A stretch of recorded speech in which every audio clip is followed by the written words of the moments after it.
The Provo City Board of Canvassers meeting.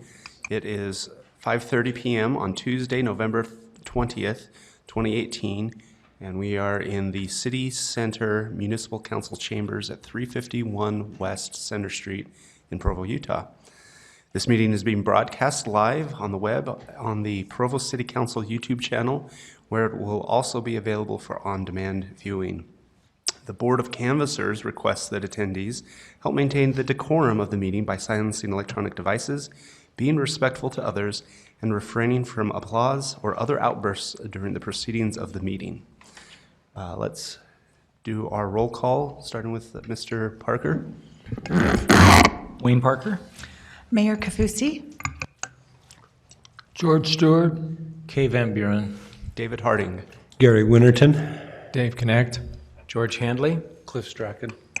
Thank you. And we excuse Councilor David Sewell, who is away, as well as Mr. Brian Jones, who will be joining us shortly.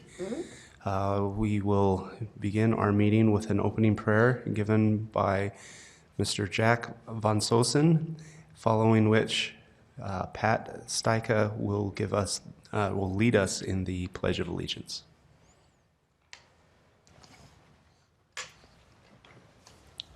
Dear Heavenly Father, we're thankful for this day, and we're grateful that we could all be gathered here today in the city of Provo, and we ask that during this meeting we'll all be able to be respectful and be able to make decisions that are in the best interest of the people according to the laws set forth by the city and the state. And we say these things in the name of Jesus Christ. Amen. Amen.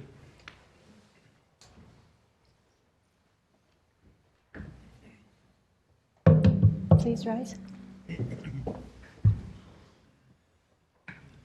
I pledge allegiance to the flag of the United States of America and to the republic for which it stands, one nation, under God, indivisible, with liberty and justice for all. Thank you to you both. The Board of Canvassers is gathered to consider a resolution of the Provo City Municipal Council and Mayor, sitting as the Board of Canvassers, accepting the election returns and declaring and certifying the results of the municipal primary elections held in Provo, Utah on August 13th, 2019. And this will be presented by Ms. Amanda Erkenbrack, our city recorder. One of these days I'll get it right. Close enough. Thank you so much for being here. Tonight we have this resolution before us to declare and certify the results of the election. As you know, we had a vote by mail election held on Tuesday, August 13th. And Hannah, if you'll just scroll down a little bit to part one, excuse me. We'll start off with Council District 3. We had a total of 1,613 votes cast. 862 of those were for Shannon Ellsworth, 460 for Robin Roberts, 291 for Jeff Handy. And so we have Shannon Ellsworth and Robin Roberts, who will be nominated for the office of Council District 3, and they will appear on the November ballot. Part 2 pertains to District 4. We had a total of 2,770 votes cast. 1,085 were for Travis Hoban, 894 for Valerie Paxman, 630 for Beth Alligood, 161 for candidate Eric Ludwig.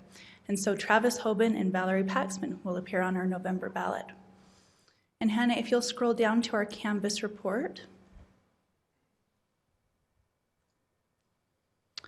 So for Council District 3, we had a total of 8,227 registered voters with a total of 1,616 ballots cast for a voter turnout of 19.64%.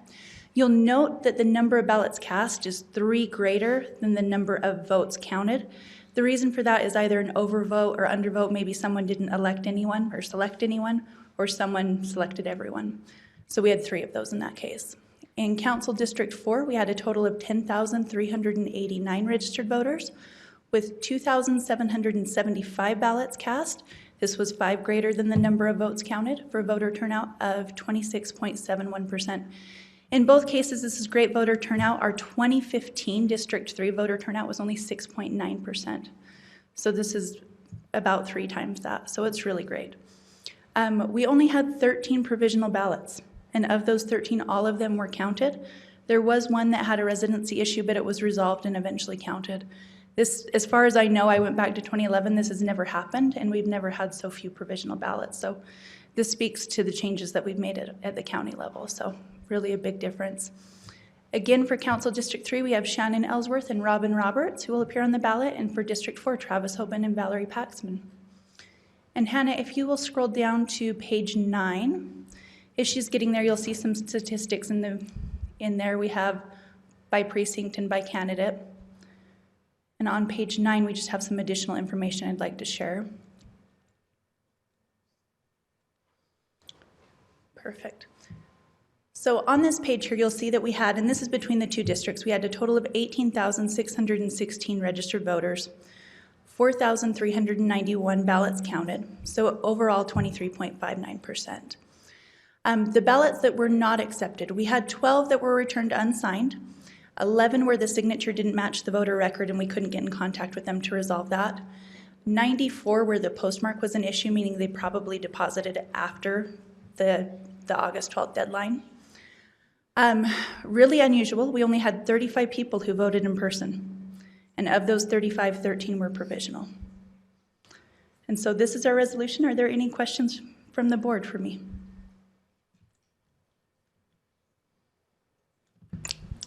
Great, thank you. Thank you. All right,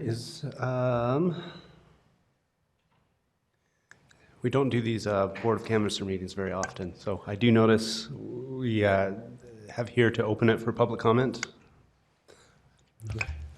You certainly can. There's no legal requirement that you do that, but where that's been the practice of the council in most instances, that'd certainly be appropriate.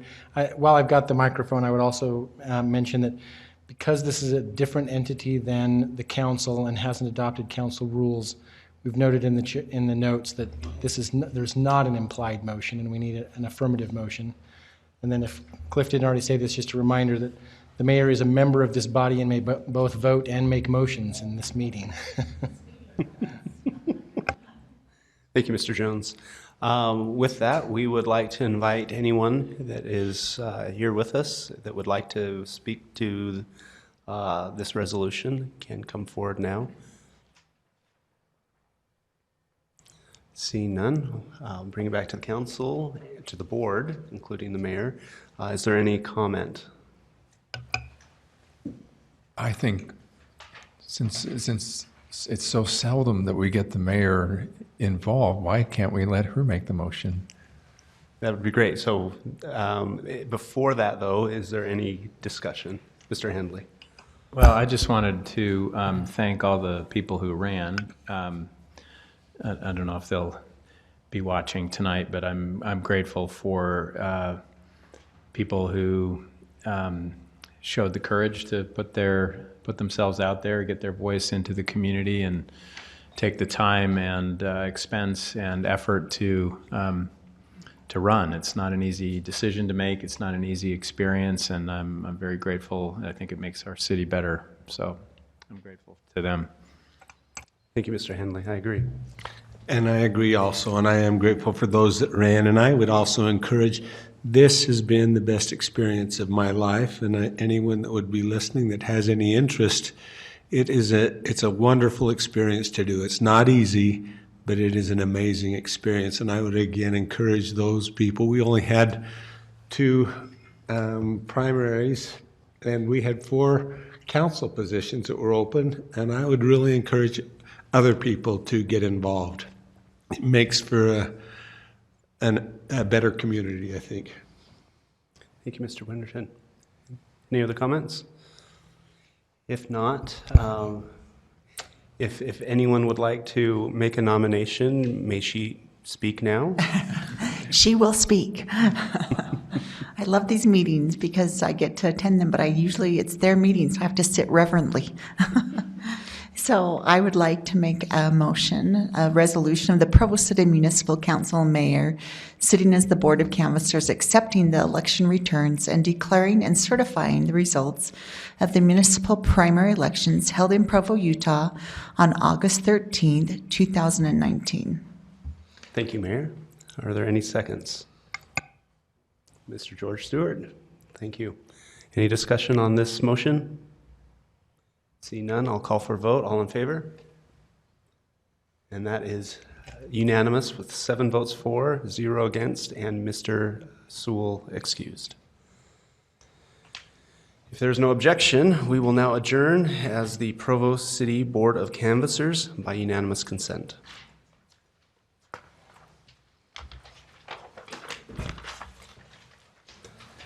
And before we officially begin this, Mr. Chair? yes, please.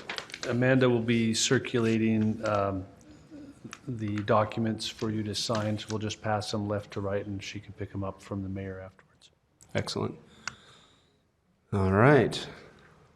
I guess since this is officially a separate meeting, I will reintroduce the meeting and re-welcome the public to the Provo Municipal Council meeting. It is 5:41 p.m. on Tuesday. No, that is not the right date. On Tuesday, August 27th, thank you, 2019. We are in the City Center Municipal Council Chambers, 351 West Center Street, Provo, Utah. This meeting is being broadcast live on the web, on the Provo City Council YouTube channel, where it will also be available for on-demand viewing. The council requests that attendees help maintain the decorum of the meeting by silencing electronic devices, being respectful to others, and refraining from applause or other outbursts during the proceedings of the meeting. We will begin with a roll call and switch it up, starting with Mr. Strachan. Cliff Strachan? Brian Jones? George Handley? Dave Connect. Gary Winterton. David Harding. Kay Van Buren? George Stewart. Mayor Kafusi? Wayne Parker? Welcome to everyone. We will begin with item number 1, a presentation regarding an update on the improvements to 500 West and Bulldog Boulevard. This will be presented by Leah Jaramillo from Summers. You can say I'm a UDOT representative. That's probably easier. All right, a UDOT representative. Thank you. Thank you, council members and mayor. My name is Leah Jaramillo. I am a communications manager and a consultant to both UDOT and Provo City on both of these projects that are happening in Provo right now. It's been 6 months since we came and presented to you, so we'd like to give you and the folks in Provo an update today. I'm going to try to manage multiple things here at the same time. So quickly, I'm just going to hand out a newsletter for you on our 5th West project because that is the big one.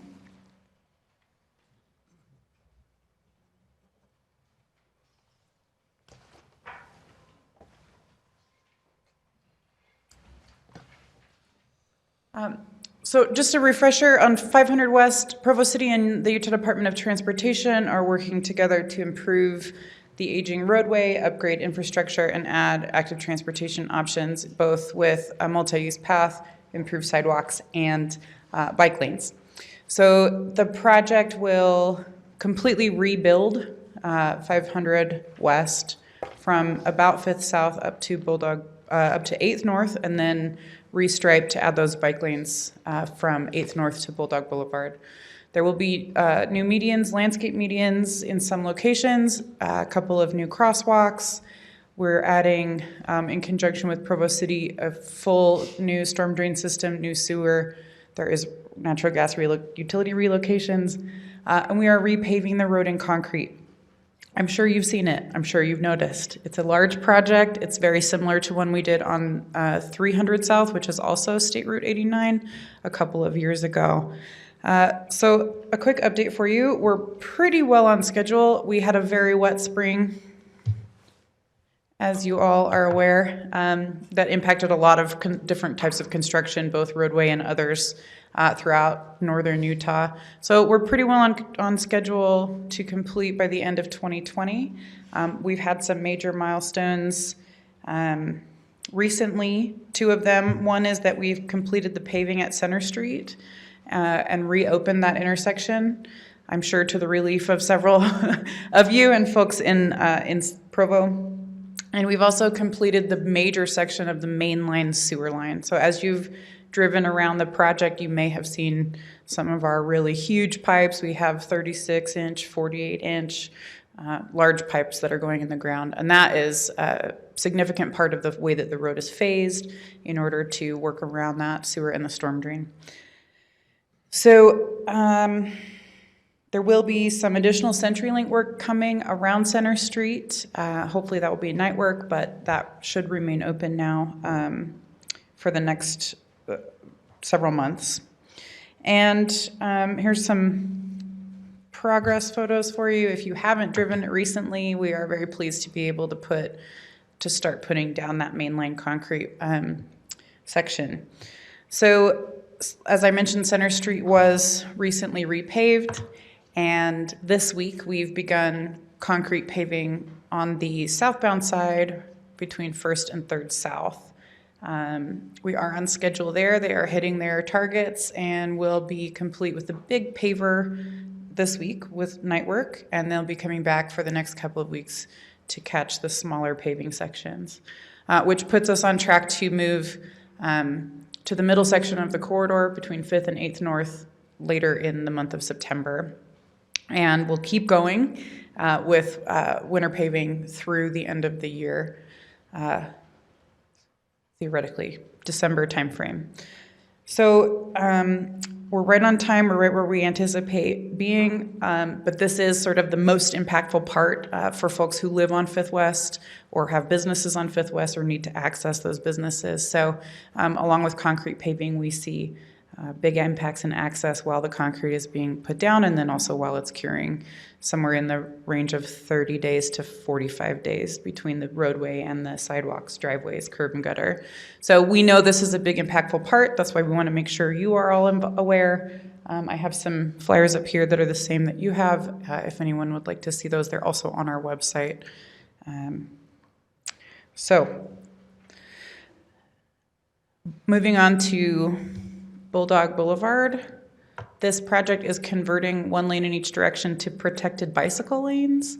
We are installing raised medians between the signalized intersections, adding a new signal at 400 West, doing landscaping. One thing you'll note here is that we have added another item to our scope, which is that we are burying some of the overhead power lines. This was a question that came up quite a bit during our design process, and we did not have funding as part of the project to do that. It was added to the project, and that has extended our overall schedule. So if you're thinking those guys are behind, well, that's partly why. We did have a very wet spring, and we added about 30 days of scope to our project by adding those underground, by putting that power underground. On the plus side, though, we are complete with asphalt removal, and we've recently completed paving. You can see if you're out there today, they are working to install some of the new median over on the far east side of the corridor. That's happening now. You can see that they're in there with the fiber optic cabling and getting some of that power underground now as well, moving some of those poles and signals around. So curb installation will be ongoing through the middle of September. We'll go away for a couple of weeks, and then we'll come back. And I want to let you know that's intentional.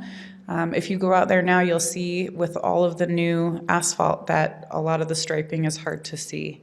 So once we put we'll have the temporary striping now, we want to let some of that tar get moved around, get the road cleaned up, and then we'll put the final striping down, including some of the what we call thermoplastic symbols that need to have a little bit more of a cleaned up surface in order for them to adhere. So that will be happening later in October as well. So that project, if you haven't been out there recently, if you've been trying to avoid it, the sidewalk is open on the south side. We are working on the north side across the corridor. And sort of one other thing I would add is that we know that folks, motorists and cyclists, are very excited for the project to be complete and to open. We'll ask cyclists to wait until all of the barrels and cones are gone before they jump into those protected bike lanes. We'll still have landscapers and folks in there after that median is put down. So you'll see 2 lanes of traffic in each direction, and you may see those lanes, the protected bike lane, barreled off for a little bit while we're still completing the work. So we want to encourage people to wait until it's safe for you to get in there with your bike, so we don't inadvertently put you somewhere where you don't want to be.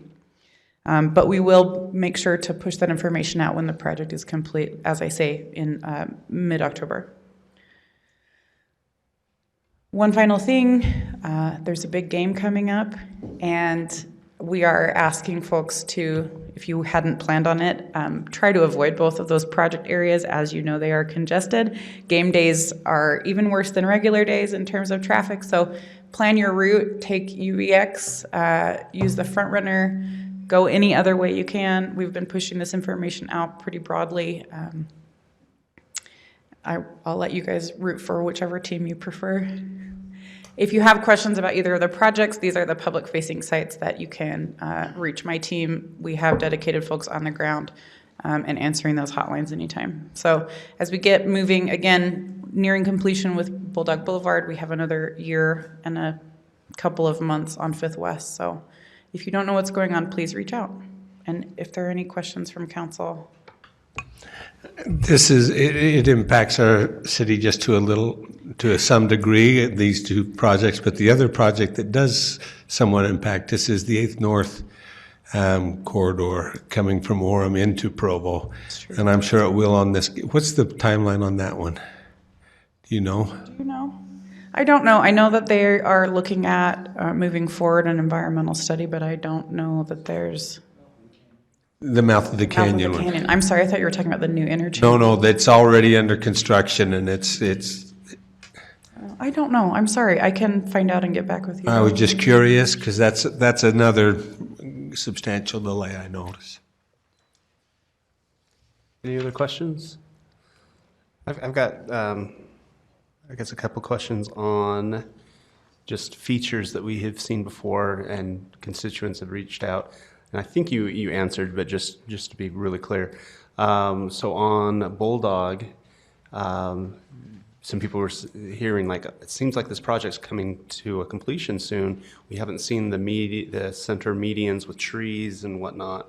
So those are the last thing we do. Typically, we put all the new roadway surface down and then put the medians on top. So that is what's starting now. And you can just see the very first section of median, the buffer for the bike lane going in on the very far east side. So it is something that they will do. It sounds like they're going to do kind of one block of all the medians at a time rather than, all the outside and then coming back and doing all the inside. So you'll probably see block by block starting to happen here pretty quickly. Okay, thank you. I noticed with the 5th West, we are looking at paving through Early December. But there's still another year on this project, and that's Correct. because we still need to pave the other half of the road. That's right. Okay. It's a sizable scope, this project, because we're not only replacing all of the infrastructure, but then rebuilding the grade of the road. The benefit of that, though, is that it significantly reduces the impact to the roadway and the residents and the businesses in the future. The maintenance is much, much lower and less frequent. Excellent. You mentioned some of the active transportation features that are going in. One thing I didn't see on that list was curb extensions, which at least at one point was planned for all the minor side streets. On 500 West, there will be curb bulb outs on the Provo City side of those streets, not on the UDOT side of those streets. Yes, I understand. Does that align? Yes, I Yeah. understand. Thank you. Perfect. Wonderful. Thank you. Thank you. Anything else? Thanks very much for your time. Item number 2 is an approval of minutes. We are considering the approval for the July 9th and July 23rd council meeting minutes for 2019. Are there any requested changes to these minutes? Seeing none, are there any objections to their approval? Seeing none, I declare the minutes approved by unanimous consent. We are now to the public comment portion of the meeting. Mr. Jones, would you be willing to read in the preamble? Yes, Mr. Chair, thank you. As indicated on the screen, a required public hearing will be held for certain agenda items prior to council action. After each such item has been presented, time to comment will be provided for all those who wish to speak. For items that do not require a public hearing, public comment will still be taken following presentation of the item, but will be limited to 10 minutes. At this time, 15 minutes have been set aside for an open public comment period, which is intended to allow comment on matters that do not appear on the agenda. Persons who speak during this time to an item that is on the agenda will not normally be afforded a second opportunity to speak during the comment period specific to that item. During any public comment period, each speaker will generally be limited to 2 minutes. Additional time may be given to individuals specifically invited to speak, such as applicants, neighborhood chairs, or others that may be representing additional persons. Please begin your comments by stating your name and city of residence. Due to noticing requirements, no formal action will be taken in this meeting on matters that do not appear on the agenda. Those with comments for the open public comment period are invited to approach the podium now. Thank you, Mr. Jones.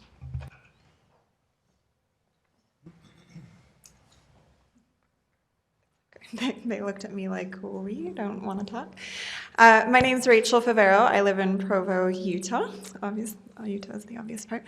I just wanted to come. Maybe some of you are aware of some ongoing concerns that some of the citizens have raised about ongoing fire code violations at Christensen Oil. I happen to live right adjacent to Christensen Oil. I've been there for just over 2 years.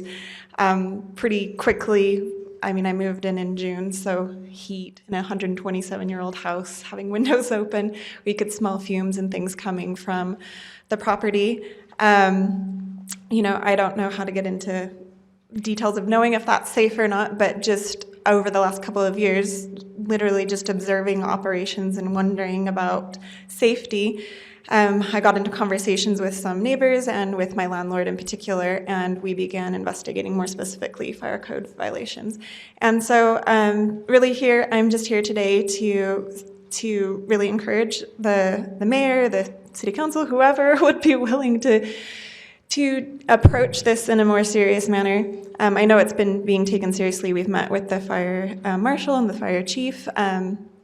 But I just know it's a big thing to take on. If there's things that are out of code, like watching these renovations that are going on these different streets made me think of the same thing, that it's no small thing to make a change. It's no small thing to have to tear up infrastructure and redo things, but it's worth it for safety. And that's really what our concern is. We don't have any personal ongoing problems with Christensen Oil or any of the members of the company, aside from meeting Mr. Christensen himself when asking him to sit down and meet with us. I've had no interaction with them personally.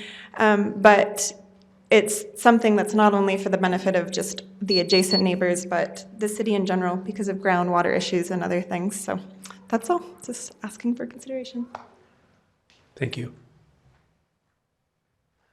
Hello, Mayor and Council. My name is Ted Bueller. I am a resident of Portland, Oregon. I live in Provo, Utah about 1 month out of the year, and I own a property here. I've owned it since 2005, and it's against Christensen Oil. And for the last 14 years, I've just looked over the backyard fence and thought, that's kind of annoying having that there. But this year I saw them building some new things, and I went in and talked to Bill Pepperone, and he sent out a crew and asked them to stop working until they had a permit for it. And I very much appreciate your staff going out and doing that. And after that, I met with Vice Deputy Fire Marshal Stan Andreessen, and he suggested I read the International Fire Code, which is statute in the state of Utah, and I've been reading through it. And along with some neighbors, we've come up with a list of 19 major fire code violations that we think are going on at Christensen Oil. And some of these are unpermitted buildings. This is a tank that they installed 1.5 years ago without getting a permit. It has about 20,000 gallons of oil in it. And for a place that has somewhere between 60 and 100,000 gallons of gasoline on site, and they built it right up against the backyards of houses that have been there for 50 to 100 years when they built their storage tanks, we think that you folks should ask them to adhere to the fire code to demonstrate that they are in full compliance with the fire code before considering a permit for them to add more oil tanks. And the Mazer Neighborhood Association presented these to the City of Provo last week, and they should be on file with you folks. Thank you. Thank you, Mr. Bueller.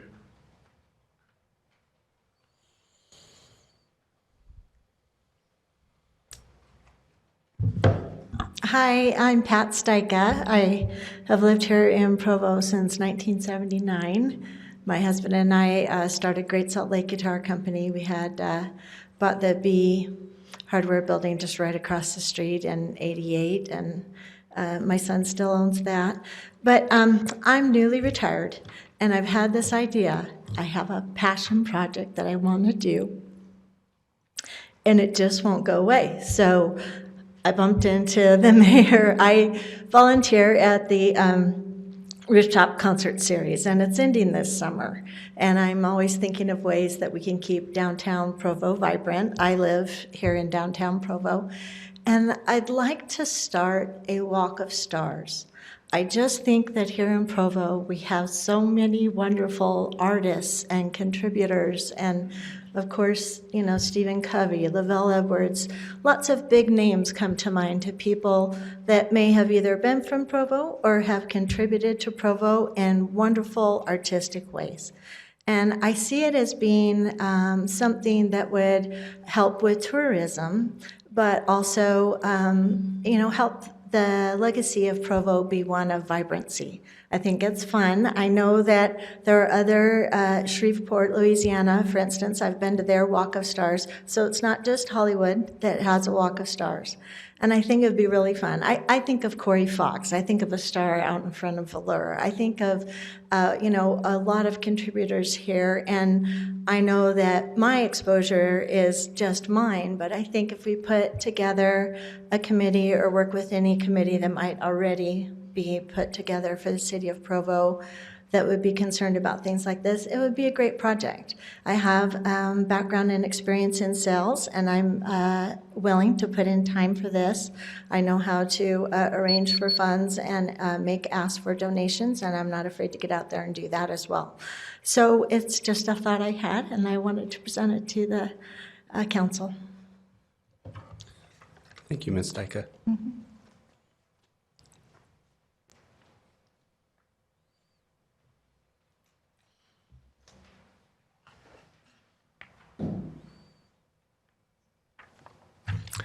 My name is Jay Goodliff, and I am a resident of the Edgemont neighborhood. I am here to talk about the process of selling Timpkiwanis Benoist Park.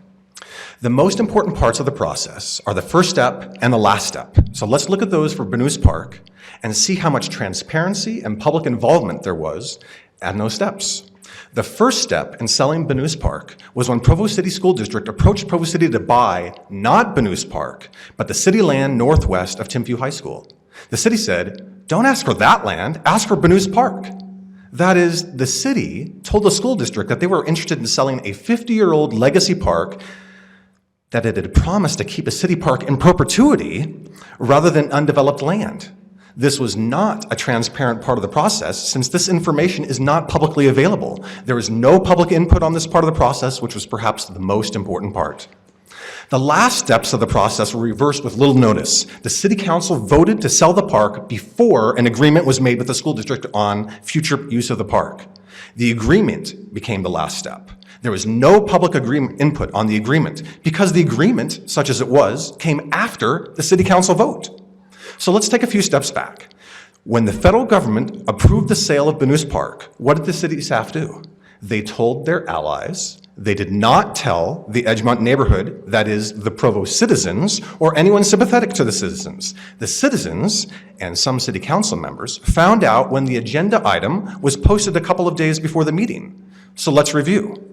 Withholding information, giving little notice, changing what you said you would do. These are excellent methods to demobilize your opposition. These are great ways for bureaucrats to get what they want. You can't fight City Hall. Here is what they are not. They are not acts of transparency.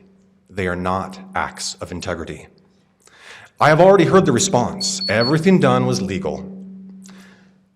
As a citizen of Provo, you expect me to vote and be involved in my community, even though it's not legally required, because it is the right thing to do. Likewise, I expect more of Provo City than to do just what is legal. I expect you to do what is right, and this process was not right.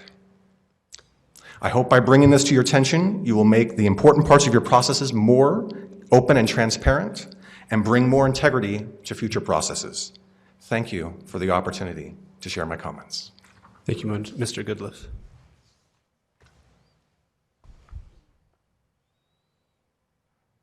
Is there any other public comment? Hi, my name is Felicia Caton, and I'm a registered voter in Salt Lake Valley, but I'm a current resident in Provo. And for the past 6 months, I've been concerned about an issue that I feel like is worth speaking to today. I've been taking home my own recycling from Provo to my house in Salt Lake every single week because there's nowhere very convenient or accessible for me to do that here in our city. And I'm not really concerned about this because I feel like my individual action can make a large impact. But I'm concerned because I feel like it reflects a deeper issue that we should be caring about, and that is environmentalism. I see it as an issue because we care about it enough to post every single winter about the inversion and how disgusted everyone is with how unhealthy this air is for us to be breathing. But we won't be willing to take small steps to change our own personal behaviors to show our commitment to taking care of our environment. Other areas have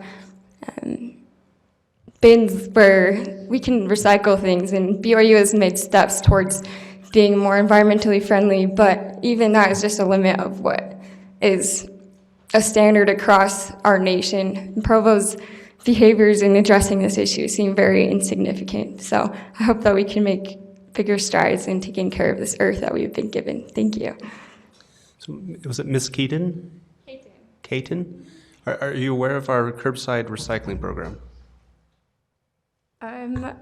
If it is something that is an issue to everyone, I feel like everyone should be educated on it to a greater extent, because no, I haven't been informed about it. But I consider myself a fairly active citizen, so I would assume the majority of BYU students are also unaware that their residential areas have accessible places to distribute their goods. Okay. If you'll send me an email, I'd love to discuss this a little more. Okay, thank you so much. Thank you.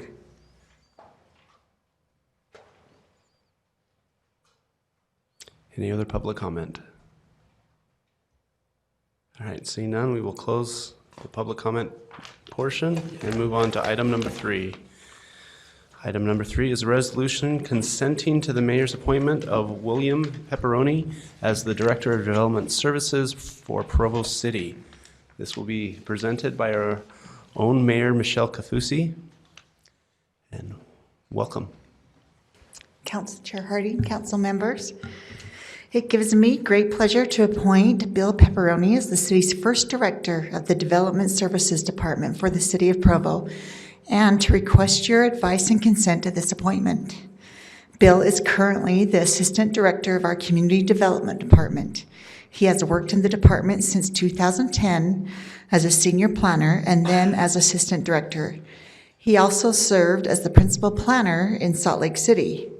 Prior to entering government service, he was the president of Trophy Homes Land Development and also worked as an executive for D.R. Horton Homes. He also served as a member of the Orem City Council. Bill has a master's degree in geography and urban planning from Brigham Young University. Bill was selected after a national recruitment for this new position.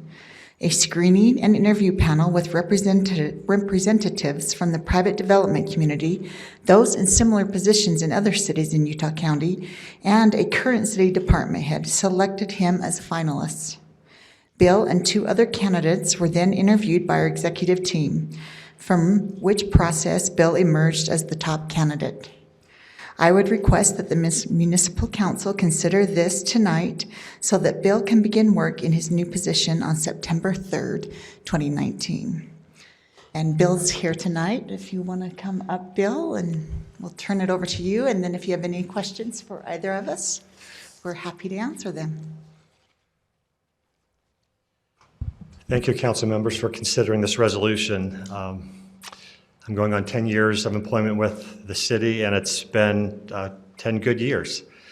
This is the 4th position I will have had with the city. I first came on to be the project manager of the Vision 2030 process, and then was made a planning supervisor, and then the assistant director of the department, and now I have this opportunity.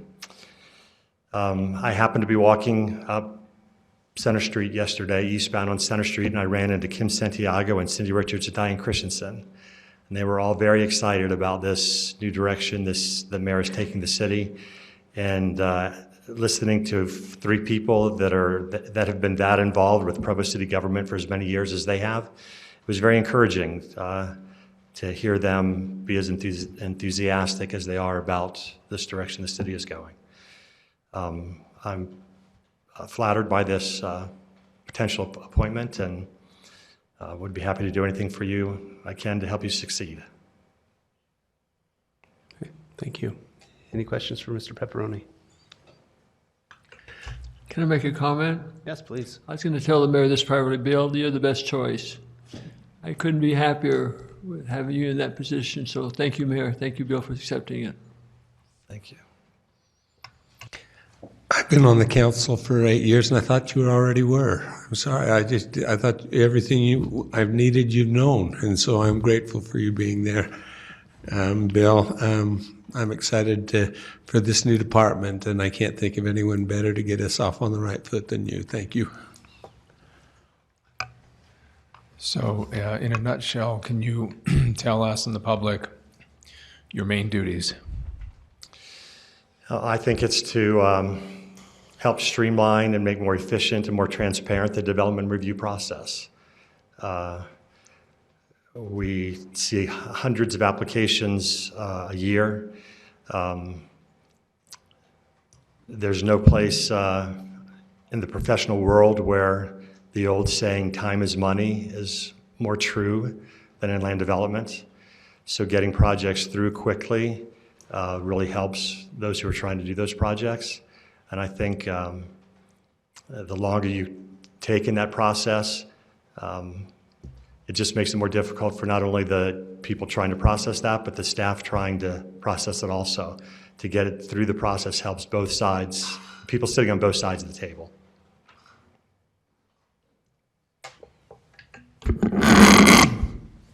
I'd just like to say congratulations, Bill.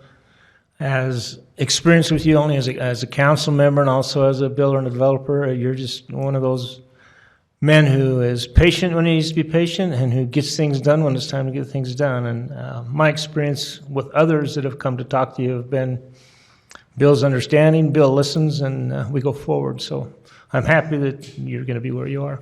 Thanks. Thank you. So 10 years, it seems like I've known you for longer than 10 years.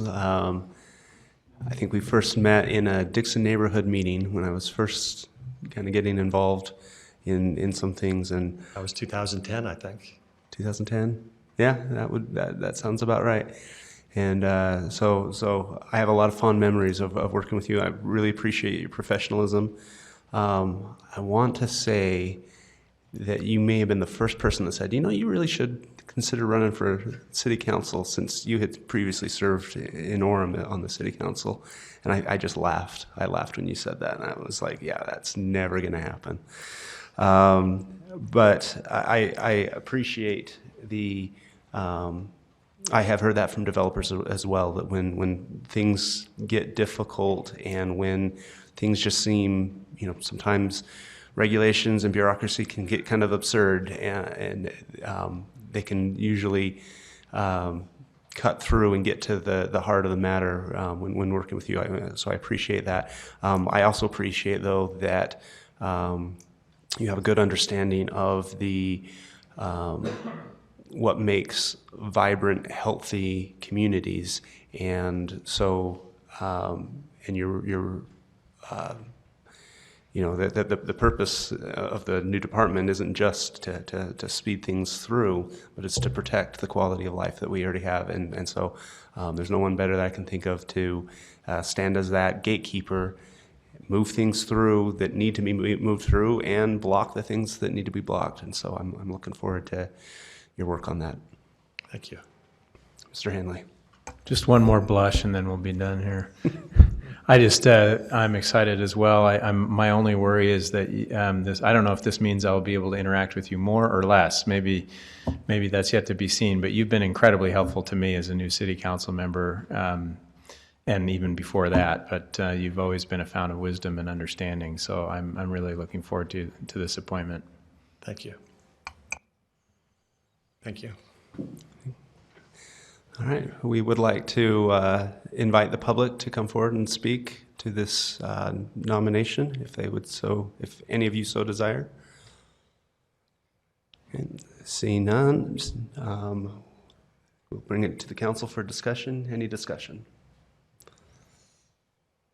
Seeing none, I will call for a vote on the implied motion consenting to the appointment of William Pepperoni as the Director of Department Services for Provo City.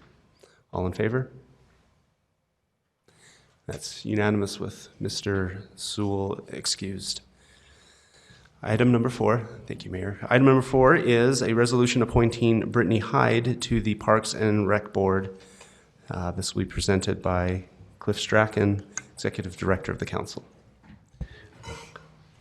This is an appointment that should have been made on July 9th. Ms. Hyde had met with the council, and for whatever reason, her name was omitted from the list when we did the resolution before. So this is a formality tonight.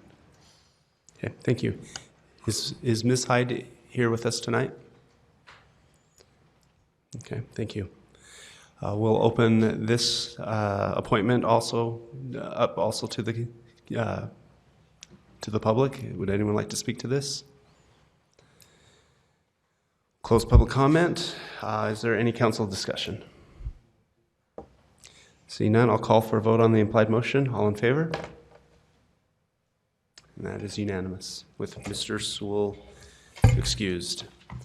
Item number 5 is an ordinance amending Provo City Code Chapter 9.80 to update language and amend procedures regarding permit parking areas. This will be presented by Mr. Brian Jones, Council Attorney. Thank you, Mr. Chair. Members of the council, as you're readily aware, this has been an ordinance that's been under discussion for quite some time.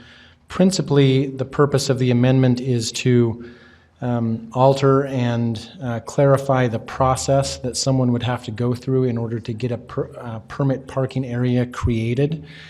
And this item was, as you'll recall, initially sent to the Planning Commission for them to weigh in on whether they wanted to be a part of that process and wanted every application for such a program to go to them.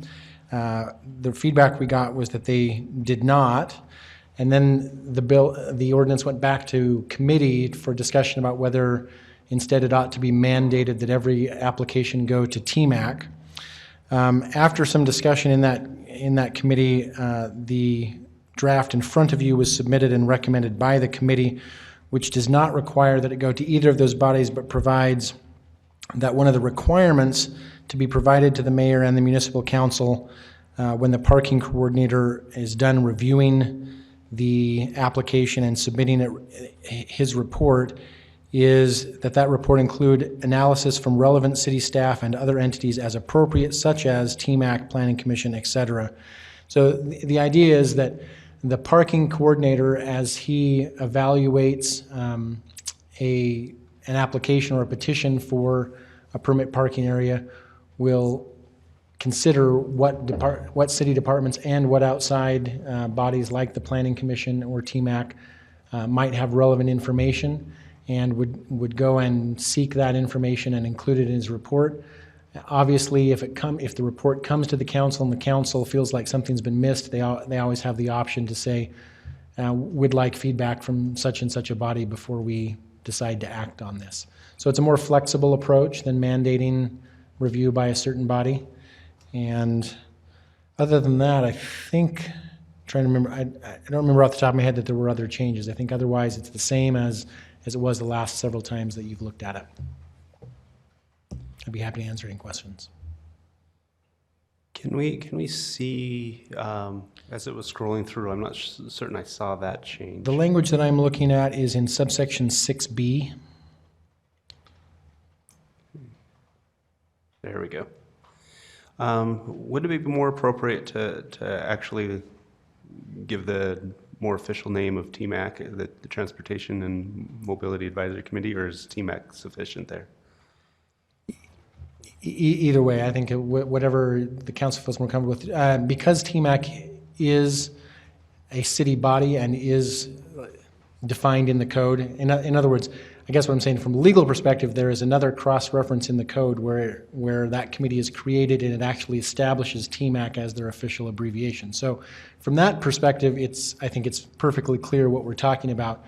But from a public consumption standpoint, we certainly could put in the full name. Thank you. Any other questions for Mr. Jones? Does that require a motion? Well, let's go to public comment first and then bring it back for discussion. If there's no other questions for Mr. Jones, we will open this item up to the public. Any interested comments? See none, we'll close that and bring it for council discussion. No, I would move that we make the TMAC, give it its full designation so that if someone just opens up the code and starts reading this, they won't have to find the dictionary. Okay, thank you. Any seconds on that motion? I'll second. Mr. Winterton, thank you. Discussion on this. I don't think it's one way or the other it makes that big of a difference, but I would prefer it spelled out. Seeing no other discussion, I'll call for a vote on the motion to amend the implied motion. All in favor? Okay, that is unanimous. Mr. Sewell excused. Any discussion on the broader proposal? All right, I will call for a vote on the substituted implied motion. All in favor? And that is also unanimous with Mr. Sewell excused. Item 6 is an implied motion on a resolution of intent to study the creation of a permit parking area on Slate Canyon Drive in the Provost and Provost South neighborhoods. This will be presented by Ms. Hannah Peterson, Vice Chair of the Provost Neighborhood, Mr. Richard Holmes, Chair of the Provost Neighborhood, and Ms. Vicki Connect, Chair of the Provost South Neighborhood.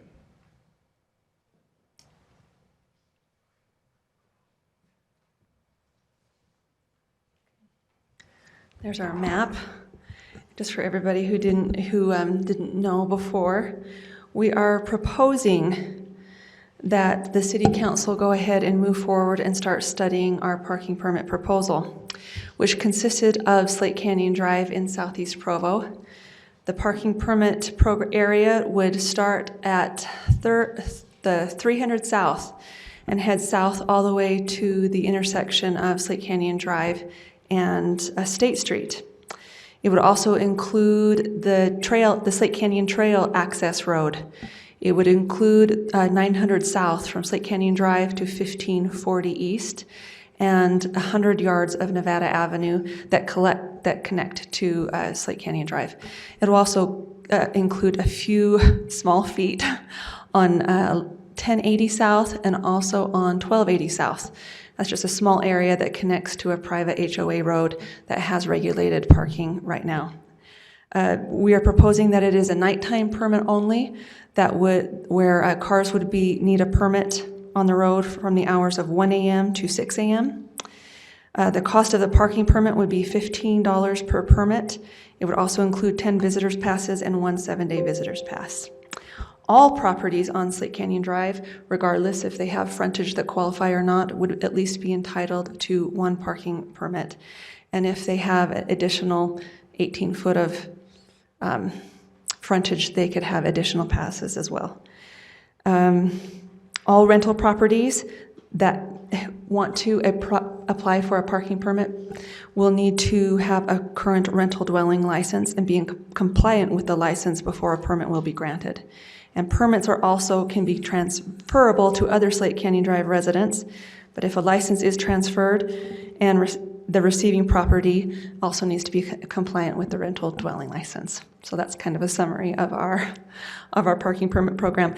And that really is the consensus of many, many residents have come and worked together. It wasn't what we started out with, but it's what we came up with after working with staff and working with the neighbors. We have been working on this for years. So many residents have requested this. There are residents who have moved away because of this issue, and it's a loss that we don't want to have continue.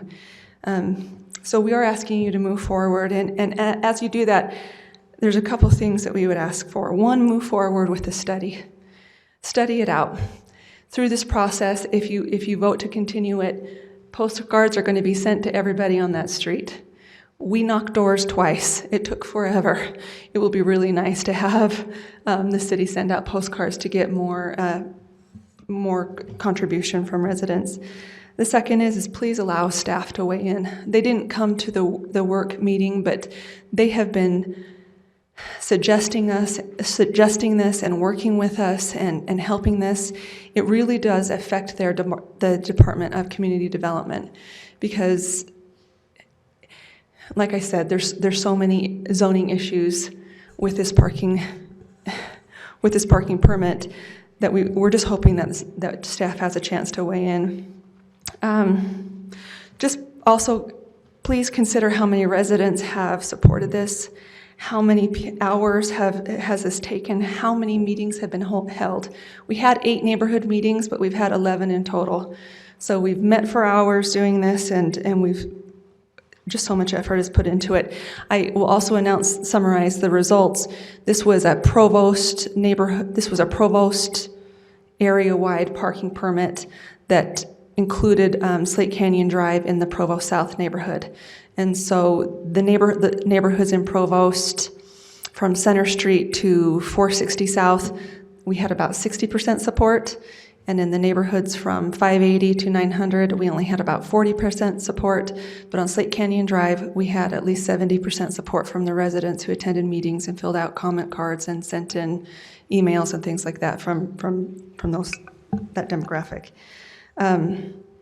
So that's what we're asking for, and we're asking, and I'm sure you'll do this, but to please really be wise and ask important questions as you're listening to residents. This is going to be a tricky issue. It has been for the last year and a half. There are a lot of heated opinions, and I'm sure you've seen that when other neighborhoods have brought parking permits, to you. There are a lot of passionate feelings on both sides, and I will admit it has been difficult. It has not been the funnest volunteer opportunity I've ever participated in, but it was needed, and it's so needed. So please be wise and ask those important questions. Ask what's going to be better for our neighborhood in the long run.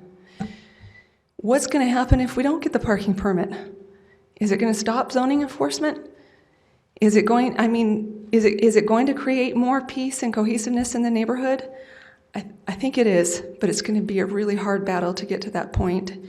So please ask those questions. Ask And I'm sure you will. Ask when you hear comments, ask where people live. This was a hard one when we were having the meetings. A lot of people were commenting, but they weren't actually in the neighborhood, or they didn't live on the street. And so that's just something that we faced as a neighborhood, is trying to really get a good perspective on what people wanted by asking, what's your address? Where are you living? Where are you coming from? And we want to include everybody in that conversation, obviously, but I do think that's just something to consider. Anyway, thank you. Just a quick point. So at one point, when you started, you were looking at doing the parking permit program in your whole neighborhood, not just on Slate Canyon. And so you had these meetings, and you got different responses depending on how that area was suffering with parking problems. And even in the lowest response area, where let's say 40% felt that they had an issue or a desire to have a neighborhood-wide parking permit program, I remember that in all of the areas, including the area that was least interested, they would say, like, well, why would you want to do it here? We don't have a parking problem. You need to do it up on Slate Canyon where there is a parking problem. Yes, like I said, we had 70% support of the residents who lived on Slate Canyon Drive. We delivered 900 flyers to all of Provost, and that was almost unanimous support for parking regulation on Slate Canyon Drive, just because there's a lot of ownership. That's right where Slate Canyon is. The staff told us, you need to include all of your neighborhood, because when you start enforcing on parking on Slate Canyon Drive, it's probably going to go to other side streets. And so that's why we really tried to communicate with all of those residents. Listen, you need to weigh in, because where's the parking going to go? We let them choose, and they said that they wanted to see what happened first. And so we listened to what they've requested, and this is what we came up with. Any other questions? Any other questions? I do have, go ahead. Just a quick comment. You said $15. That's an annual fee, correct? I'm sorry if I keep saying 15 per month. It's an No, you didn't say per month. You just said a $15 fee, but I just want people to know that it is an annual. Yes, it's an annual fee, and we started this process 2 years ago. The first parking administrator, that's what they told us to do. So I think things might have changed, but we talked with the new parking administrator, and he seemed to have some different ideas. I said, listen, this is what we presented to the neighborhood, and this is what they seemed to be okay with, and we're not going to change anything on the neighborhood right now. So we went with what we were told by staff to recommend. I think we'll ask that question a little bit after. Now there are some developments east of Slate Canyon Drive. I believe you mentioned 3 different HOA. And they have private roads. So those are private roads. Yes. The city's not responsible for parking enforcement there or any of that, correct? No, it's completely contained. Okay, thank you. Okay. All right, thank you. We will open this item for public comment. Okay, please come forward. Thanks for allowing me to speak. My name is Jess Haddo. I live in the Canyon Meadow HOA. I'm a homeowner there. And I think Mrs. Peterson may have misrepresented that there is consensus in that people have been involved. I lived adjacent to the road. I received 0 flyers, 0 emails about any meetings, any of the 11 meetings she mentioned. And I would have voiced my opposition to a parking program on the fundamental principle that any parking permit program is essentially a transfer of a public resource to private ownership. And those residents that use the parking permit program should be willing to pay for the cost of that real estate, including the maintenance and upkeep of that real estate. I don't think it's appropriate for taxpayers to subsidize private parking for a neighborhood. I also think that this is just another example of a flaw in the neighborhood program, too many people are excluded from voicing their opinions in the process, and too many people don't get the information about meetings beforehand. Thank you. Thank you, Mr. Caddo. Mr. Chair, Yes, please. perhaps before we continue with public comment, you had asked me to maybe comment to the council about what's being decided tonight. It might be actually helpful to the public before the rest of the comments to have that discussion. Would that be okay? Thank you, Mr. Jones. I think that's a good idea. I just wanted to explain the process for establishing a permit parking area is quite lengthy, and this is the first step in that process. So what's being decided tonight is our city code mandates that the council hold a public hearing to consider whether there is public interest in establishing a permit parking area.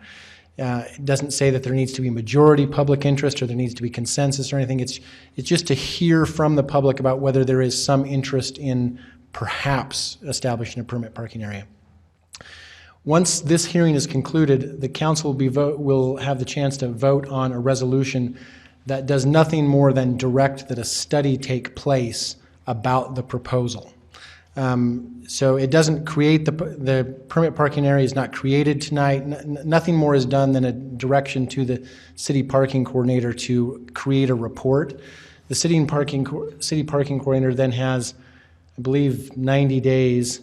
I may be getting these two time frames mixed up, but there's a 90-day period and a 120-day period. During the first period, the parking coordinator conducts that study and looks at a number of things and returns to the council with a report. The council then at that time has the opportunity to vote on another resolution that says, and that resolution, if approved, would say, we intend to create a parking area, and here's what it would look like if we pass it. And then they are required to publish notice to everyone who would be affected by it, and wait a certain amount of time before holding another public hearing at which the parking area would actually be approved. Okay, so just so everybody understands, tonight is merely to consider whether or not to ask for the study to be done. Thank you, Mr. Jones. Just a quick question, Brian. So when you mentioned the city will notify everyone affected by it, in this case, would it be everyone with an address on that street, or what would the notification be? It's an excellent question. Let me look real quick at specifically what it says. In the meantime, we're going to open up public comment and Let's give do you that, a and I'll moment answer that question when you come back. Excellent. Thank you, Mr. Jones. All right. Are there any other public comments on this request for a study?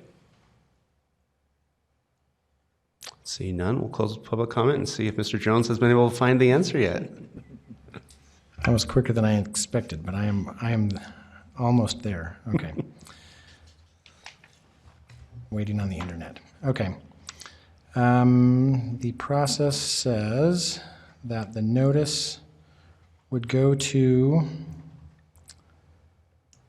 let's see, each address of record within the proposed permit parking area and each property owner of record within the area. So the address, the distinction there being that if it's a rental property, we must mail it both to the address and to, according to Utah County records, the owner of the property. So it's every property inside the area. Thank you.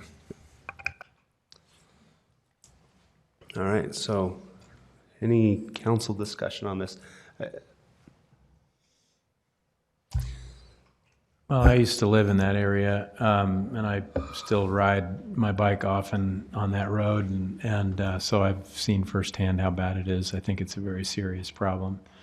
I don't think there's any question that we should at least examine the ramifications of what a parking permit might look like and see if that satisfies the problem, or provides a satisfactory solution to the problem, but I'm eager to pursue the discussion further.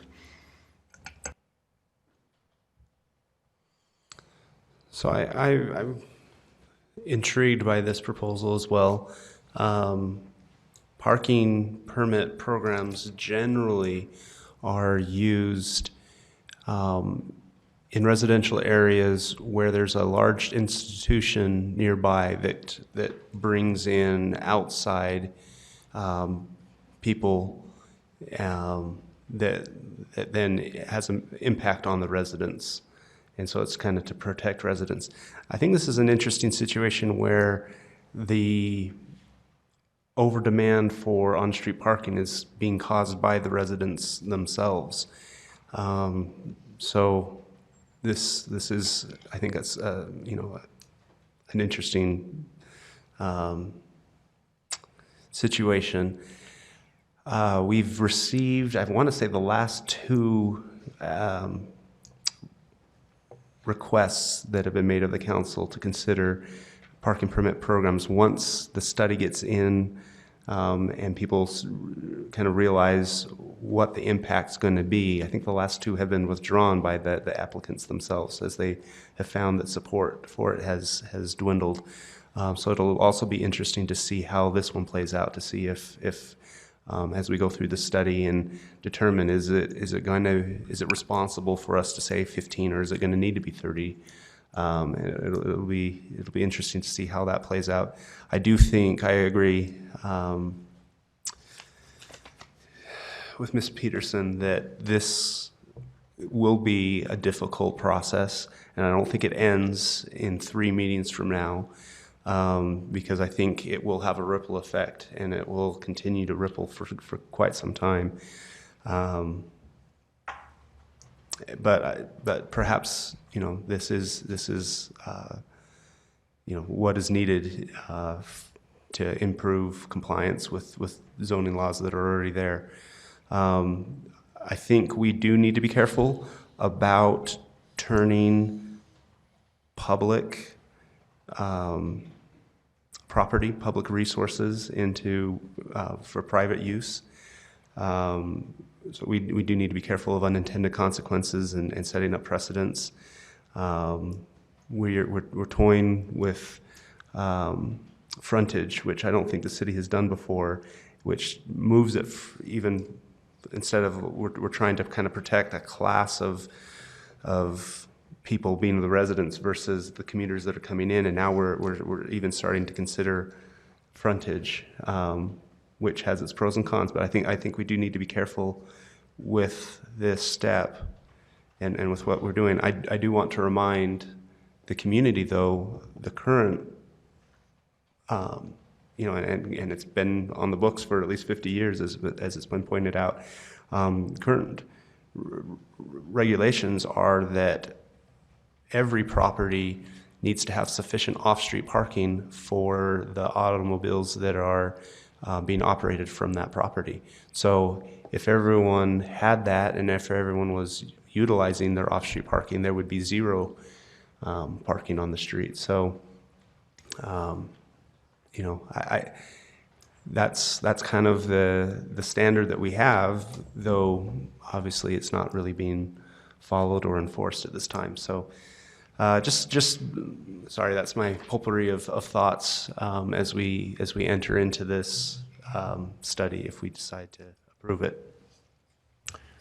Just a few thoughts. A couple of weeks ago, we, as some council members and staff, traveled up to Salt Lake City to see how they handled their downtown parking, their parking structures, and then we went up to Logan to see how things worked next to the university. And yes, Logan does have a parking permit program for the neighborhood surrounding the university. But, it's not quite the problem up there. And one reason for that is part of the winter, I think it was about 4 months in the winter, they have no on-street parking by and large, and everyone has to do exactly what you were talking about, is have that off-street parking space for whatever cars they own and operate. And that has a tremendous effect on investors, because they can't buy a property and then over-occupy it, because generally everyone has a car, not always. And going back to my experience on Slate Canyon Drive back in, mid-90s, when that was a relatively new subdivision. And within the first few years, I remember the neighbors coming to me and saying, here's a list of 18 illegal accessory apartments on Slate Canyon Drive. And what are you going to do about it? Now, Slate Canyon Drive is not your normal street in Provo. When Steve Stewart started building there, they were scheduled to be twin homes, and he built 5 or 6 twin homes and had trouble selling them. People just didn't want to buy them or live in them. So the community development director came to me as the neighborhood chair and said, would you have heartburn if he sold individual homes but the same density? So 8,000 square foot lots now are 4,000 square foot with a house on each one. And I'll tell you, it's tight. And you drive down that street and you go, how did that ever get approved? Well, because they were really supposed to be attached, but no one wanted to buy them that way. So now they're detached, and people did buy them, and people love them, and they're really big, but they're on postage stamp lots. And then people decided, oh, it's so big, I can put in an accessory apartment. But the underlying zone to get that kind of density precludes those units from having second kitchens. Now, a few of them got it snuck in somehow, but because of the density, they knew that if you put in that second kitchen, it would turn into, like it does everywhere else in Provo, into an accessory apartment. And so they were like, no second kitchens on this street. And when they turned these units into me, I went into the city as the chair and said, hey, here's a list of people violating the law and causing all sorts of problems, extra cars where you're supposed to have off-street parking. And they said, well, you know, unless you can testify personally about who lives there, there's nothing we can do. Well, I didn't have personal knowledge of any of these, and nothing was done. And then I found out about a year later that it had that caveat that you can't even have the second kitchen. So I went back and I said, look, guys, you don't have to prove who lives there. You just have to prove they have a second kitchen, because that's the heart of the matter. And so enforcement became a little bit easier. But it's a reason I'm telling you this story is it's an ongoing problem with this particular street. It's a very specific zone, very tightly packed. There's not a lot of street frontage. And you know, doing it by street frontage, to me, doesn't mean that you have the right to park in front of your house. It means you have the right to park somewhere in the parking permit zone. You might end up 5 cars or houses down, but at least it allocates the number of spaces evenly and fairly, so it's not given away and over-allocated. And we try to match up the demand with the available spaces. And we also limit thereby those that don't live in the neighborhood from parking their trailers, their boats, their cars overnight when the residents are the ones that need to park there overnight. Thank you. Any other discussion before we vote on this proposal? Seeing none, I will call for a vote on the implied motion. All in favor? That's unanimous with Mr. Sewell excused. Item number 7 is an ordinance amending Provo City Code regarding design standards in various high-density residential and campus mixed-use zones, citywide impact, presented by Mr. Bill Pepperoni, Future Director of Development Services. Thank you. This was discussed by the City Council a few weeks ago, but I'd like to back up and remind the Council of some history on this. 6 or 7 years ago, the staff wrote 5 new residential zones, mostly geared towards multifamily. And in writing those new zones, we also wrote the design guidelines to go along with them. The reason we did the design guidelines was to assure the city council and the planning commission that there would be a certain minimum level of quality built into these projects. And we did this to get away from the practice of writing a pro zone, a unique zone for every new multifamily project that came along. When that practice was in place for several years, the city very quickly grew to 35 new pro zones. Administering those becomes problematic over time. So that's where these design guidelines came from. Now that we've had those in place for several years, we've had projects get built, we feel like there's some places where they could be improved. We recently were shown a project in the Joaquin neighborhood that had a large building with 600 feet of frontage on one street and 400 feet of frontage on another street. And under our current code, if you had one door on each of those streets, you were good.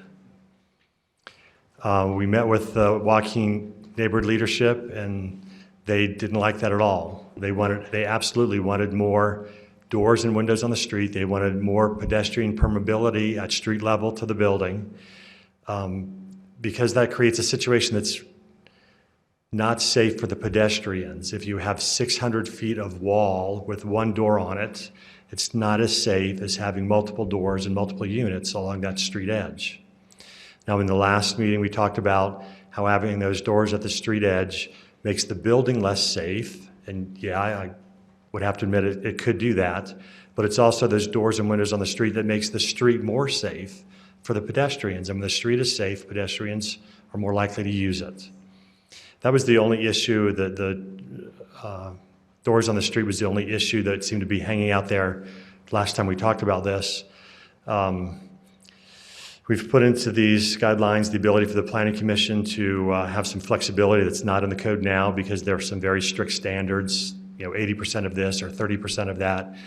The design review committees thought that more flexibility would be helpful. So we've built into it now the ability for the Planning Commission to review these at project plan and to consider variations, other alternatives.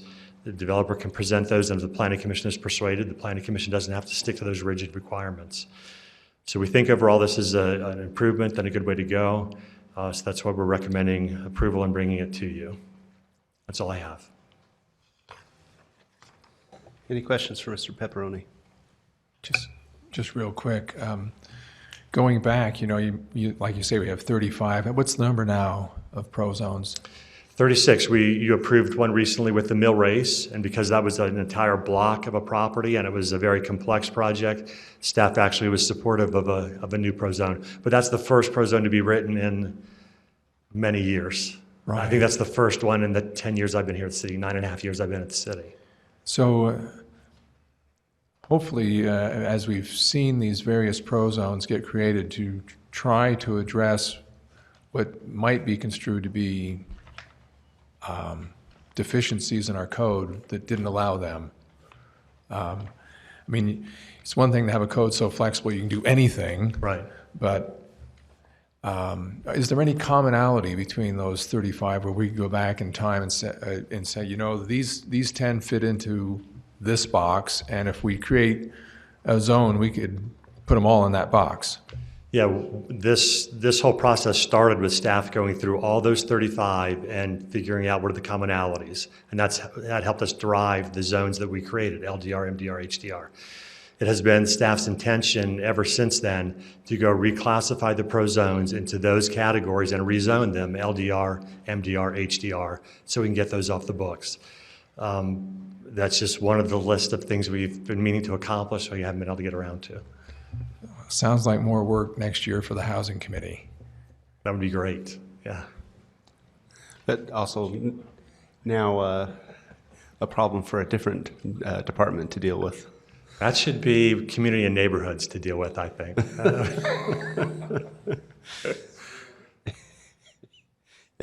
Any other questions or comments? I just had a technical question. So on the report of action from the Planning Commission, they had 2 conditions of approval. What's the status of those things? Would you remind me of those, please? One, it says amend table 14.34287 to read 1 per 30 feet, 1 minute? No. 1 minute. That's minimum. under commercial for PBE is required for each street-facing facade and 40 feet under commercial for maximum spacing. And then there was a paragraph to be inserted. Those corrections should be in your latest version. Okay, so they're in there. I just didn't know if that had been approved. Okay.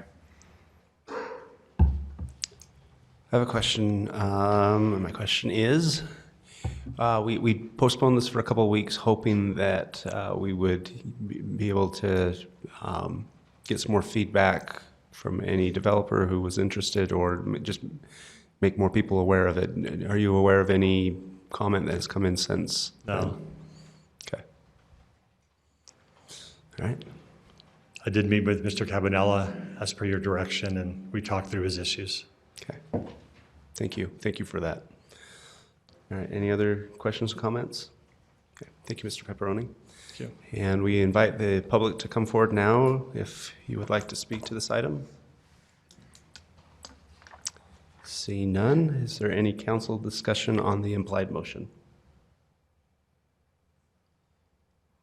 Okay. If that's the case, I will call for a motion, or call for a vote on the motion. All in favor? That's unanimous with Mr. Sewell excused. Item 8 is an ordinance approving the annexation of approximately 2.547 acres of property generally located at 1860 South Colorado Avenue, Provo. This is in the East Bay neighborhood, and we look to Mr. Brian Maxfield, Provo City Planner, to present it.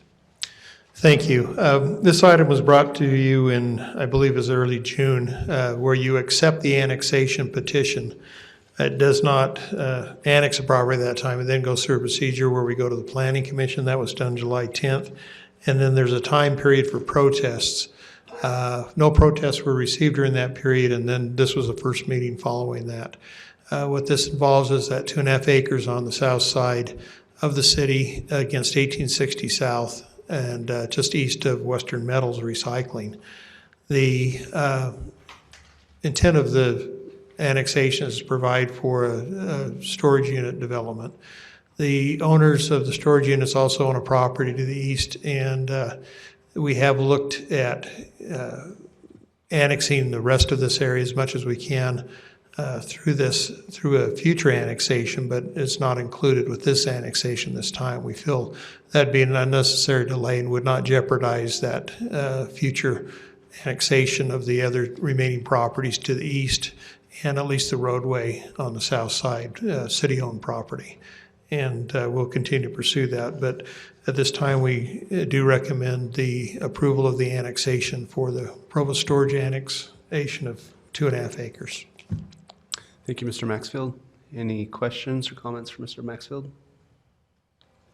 I have one, Brian.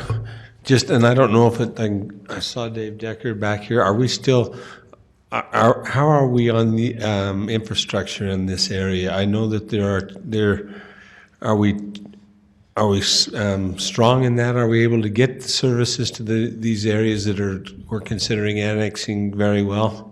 There's some up here to the north that they'll have to bring down and through that area. So there are some water and other services nearby with the Western Recycling. And so there are limited availabilities here, which this only requires kind of a limited number of hookups and services, and that is close enough to be provided in this situation. If I could ask a follow-up on that, is the city going to be responsible for paying for the infrastructure to be put in, or would that be the developers? The developers are extending that this time, and I don't know of any agreements they've got. Otherwise, we have done that in certain cases where we facilitate, future development, but I think in this case it's purely a developer. Okay, thank you.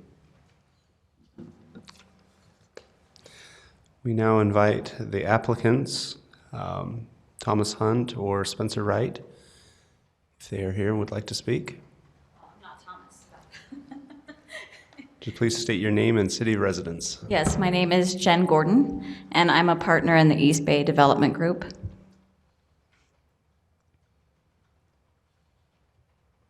Okay. So we're really excited about being able to annex this property into Provo City. We will be the ones paying for the infrastructure to come in. And we are also looking at, in the future, near future, annexing the other piece that we have to the east as well. And this will be storage that's provided for large RVs and boats, so it's a larger type drive-up storage for RV and boats. Great. So. Thank you. Mm-hmm. Perhaps there'll be a few more boats coming from Slate Canyon Drive that would like to. Hey, there we go. Over there. It'll be a really nice facility, so. Any questions or comments for Ms. Gordon? Okay, well, thank you. Thank you. We also invite Mr. Greg Hennens, the East Bay Neighborhood Chair, if he's here and would like to speak to this. Not seeing him, so we will now open this item to the general public for comment. Seeing none, we will bring it to council for discussion. We had a presentation in our work meeting earlier where we discussed the overall Provo plan, annexation plan, and how this fits into that. And appreciate your willingness to look at the other properties for annexation as well. Any discussion beyond that? Seeing none, I will call for a vote on the implied motion. Yes. Mr. Connect. I don't think anyone's opposed. Did you ask the question since it's the first reading? Thank you. Because this is the first time the council has heard this since it was at the Planning Commission, per council rules, if one of us would like to continue it, speak up now and we'll continue this for 2 weeks. Okay, seeing none, we'll go forward with that vote. Thank you for correcting me here. And let me check quickly with Mr. Jones. So we previously had voted to accept the application or the petition. So the decision that we're making now is to officially annex this property into the city boundaries. That is correct. Okay, thank you. With that clarification, I'll call for a vote on the implied motion. All in favor? That's unanimous with Mr. Sewell excused. Final item on the agenda is number 9, an ordinance amending the zone map classification of the real property generally located at 800 North University Ave and known as the Amanda Knight Hall, from public facilities to campus mixed use in the Joaquin neighborhood.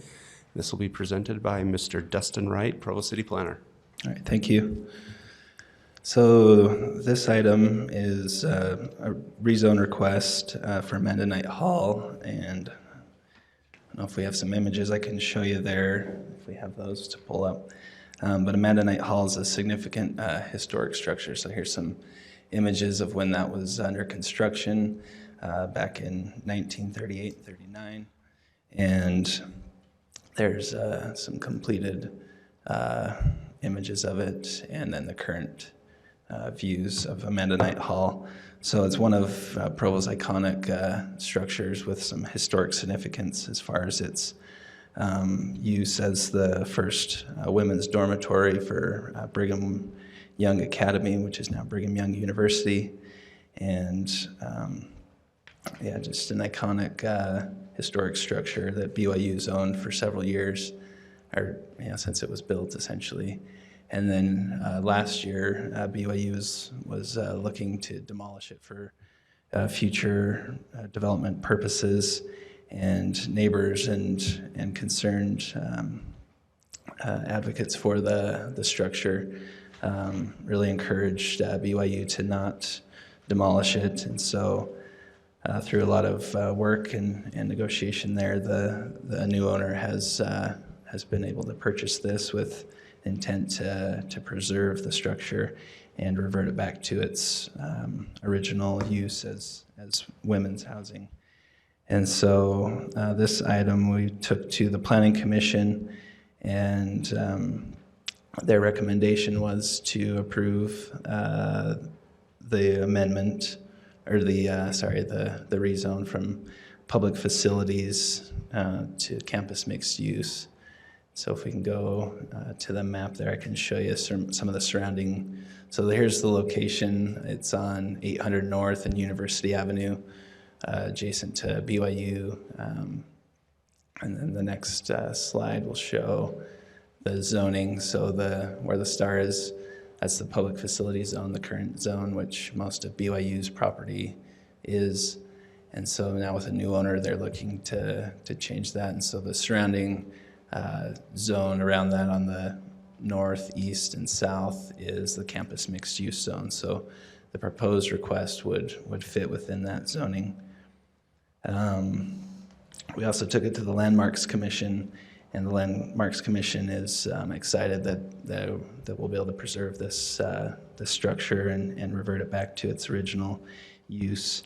And so their recommendation also was to approve the rezone request by the applicant. And some of the issue that we've heard from a neighbor was concern about the parking.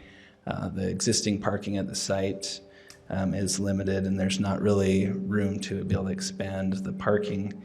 But community development views the proposed use as the return of the building's use to its original use as women's housing, and so the existing parking would be a non-conforming use there. And so that's all I have. If you have any additional questions for me or questions related to that parking on how the applicant has some ideas on how they could help mitigate that.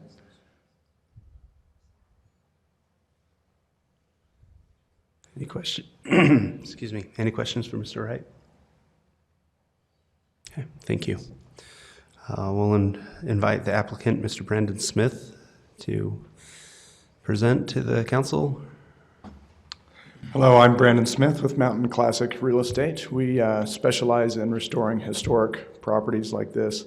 We're one of the few groups that utilizes historic tax credits to renovate properties. And as part of that process, we're required to maintain the historic nature of the facade and all aspects of the building. So we will be confined to maintaining this building exactly as it is. One of the big changes we're going to do, of course, is pull the air conditioning units out and restore the windows. We will have to replace the roof. One thing that is a bit of an issue is it is not going to be a cheap project. There's a great deal of upgrades that need to happen with this building. And so we are trying to balance the density, the number of students that are going to be here, with the actual viability that the site and the building will bear. So one of those issues, of course, is parking. And so that's a concern that we have. Unfortunately, a lot of the fixes that we might run into with other properties, we cannot do here because of the historic restrictions. We can't affect the visual appearance from the street sides on either fronting street. And so we're just seeking to balance it. Right now, I think our highest number is 73 beds, but I think we're all the way down to 60 now. So, but I think we have 24, 25 parking stalls on the site. So. Question.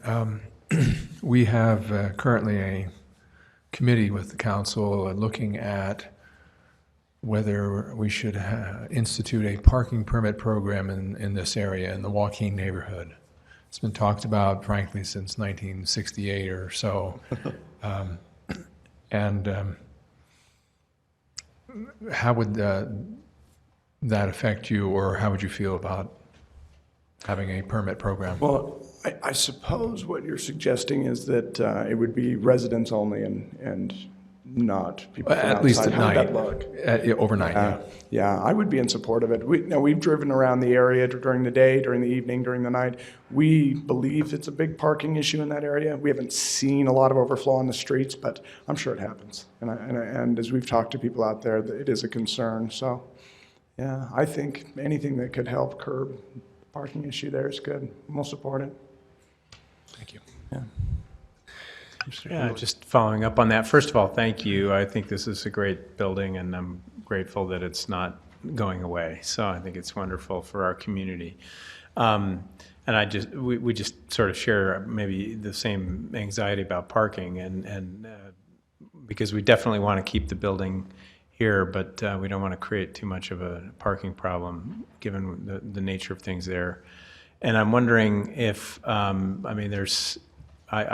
work at BYU, and I've been in conversation with BYU as a city council member about trying to get them to encourage students to not bring cars to campus, maybe incentivize them not to bring cars. It seems like your building is a really nice opportunity to actually just declare that that's kind of what it is. It's a place where people can live when they don't bring a car. I don't know if you want to go that austere, but it seems to me that given its location, that's its major selling point. So I'm wondering if you've considered that, if you're willing to make that a prominent point of entry into the building. That I think that might be reassuring to sort of help us with the parking problem.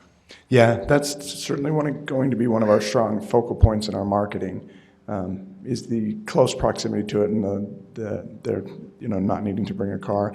Also, we'll have some language in our lease agreements guiding who will be able to bring a car and who will not. And then I think there's also some underlying language in the CMU zone that will guide how much we're allowed to have when we go for a building permit or whatever. Of course, we won't probably need a full building permit here, but anyway. So yeah. Let me just weigh in on that just for a moment as well. In the past, there have been many apartment complexes that did not have sufficient off-street parking and have not done much about it and just let their residents kind of fight it out on the streets. And it has been difficult. Of course, I don't believe there is, at least on 800 North, there's no on-street parking adjacent. And I don't think there is on University either. So there's pretty limited there. It does appear that there may be some, if it looks, if it becomes a parking permit program, there may not be that option of residents parking on the street unless it'll be by permit anyway. So I guess we mentioned earlier that one of our regulations is every car that is operated from a property, it needs to have an off-street stall, and I think that's actually going to happen in this area. So it sounds like, for the number of beds that you're talking about, many of your residents will not be able to bring the car, and so I wish you the best with that, and hopefully, and I think you can. I think we're moving in this direction that it'll work out. Great. Thank you. Just one final comment. When you say, we're moving in this direction, we've really seen strides over the years with the new UVX, with the shuttle that BYU runs, and now we have the scooters that they have introduced. And we do have an active bicycle committee. We have tried to prioritize and create new bicycle lanes and make the community more walkable and bikeable, and so that you don't need a car. Any other comments or questions? Okay. Thank you, Mr. Smith. Thank you. And we will invite the neighborhood chair, Ms. Celeste Kennard. And I do not see her here. We will open this for the public to comment on. Is anyone here to speak to this? Please come forward. My name is Brenda Smith. I'm from Hacienda Heights, California. I own the property, though I'm a widow, and I'm definitely a senior citizen. We own the property that is, we share a common border with the abandoned night building. And I'm here to strongly voice my opposition to the proposal in front of each of you, and request that something different happen than what you're proposing. This proposal, if allowed, would adversely affect both my property and I believe all the other properties there around, because as you've already noted, there is no parking on 800. You have the side streets that go out. There's only parking on one side. I am appalled that I was never informed of any of this. This is what I've received in the mail, and I received this postcard. It stated April 6th. With a hearing on April 14th. I received it in my home in Southern California on August the 19th, after the other hearing. So there was no way I could possibly have come to just chat and see what was going on. I do love the building. I don't want anything to happen to it. I'm very in favor of that. But with that postcard notification and not able to do anything, I'm having to quickly try and come. I can't even have legal counsel come if I should need it. There was not enough time. But the access to the parking for this property is through a driveway which we allowed an easement through. We worked that out with BYU, I can't even tell you how many years ago. And it was with the increase of the proposed number of people to come into the Amanda Knight building, that would be bedlam in my eyes. We heard that there were 71 beds, 21 or 22 bedrooms, but today I counted out those parking spaces.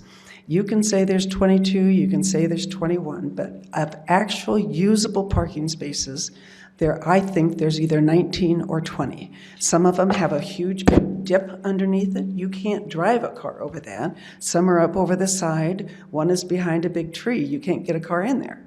So if this proposal is approved, there would be, in my estimation, at least 50 cars that need to be parked in or around or on the streets.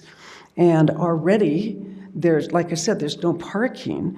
And so I find it hard to see that we could, do something differently. As ourselves as owners, and our home is a historic type of a home, and I believe it's considered historic. We have 6 people living there, and we had to have 6 parking spots. We do have 7, but we chose to have the 6. And we had to follow by your ordinances along that way. And so it's hard for me to want to be encouraged to say, yes, bring 71 people in and think that none of them will bring a car, only that 20 would bring a car. Any of those types of things, it doesn't make sense to me. So I guess my big thing is I would say I strongly disapprove of turning it in unless there's some miraculous thing you can do with cars driving in there, because I think it would destroy our whole neighborhood and all the properties around it. Thank you. Thank you, Ms. Smith. Mm-hmm. Any other public comment?